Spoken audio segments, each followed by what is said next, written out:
The larger the TAM, the easier it is to market. Have you heard of the word TAM before? It stands for total addressable market. For example, the global healthcare market is a $2.5 trillion industry. That's massive. On the flip side, the web analytics market is roughly $10.7 billion, and that's in 2026 according to Allied Market Research, and it's not even 2026 yet.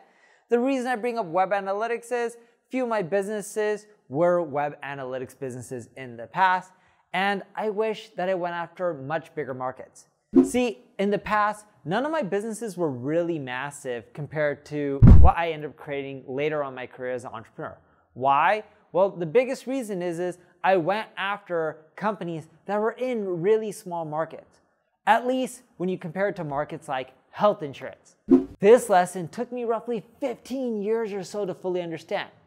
And investors would always tell me, is the market big enough? I'm like, yeah, it's a $10+ billion industry, but you're never gonna gobble up the whole industry. You're only gonna gobble up a fraction.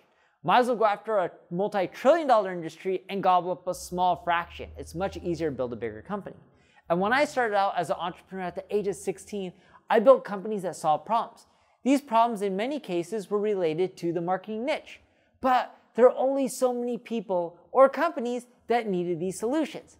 And the companies did well and they made millions of dollars for myself. But I wasn't able to build really massive multi-billion-dollar companies from these markets.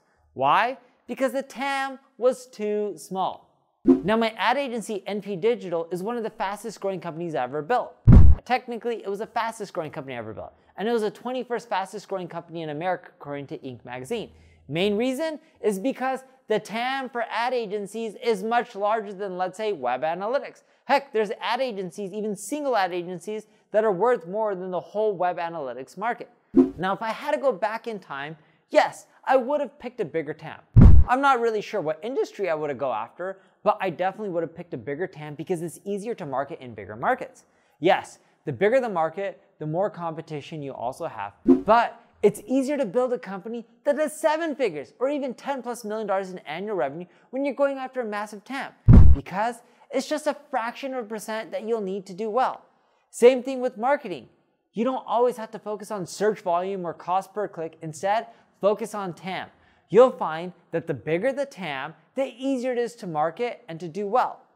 That's what marketers forget about when they do the marketing. They focus too much on search volume and conversion rates and market research versus just making sure the TAM is big enough.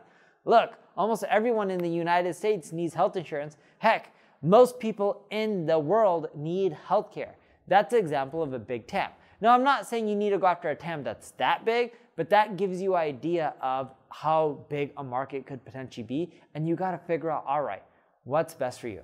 Now, whether you have a small TAM or a big TAM, if you need help gobbling the majority of that market share, check out my ad agency, NP Digital.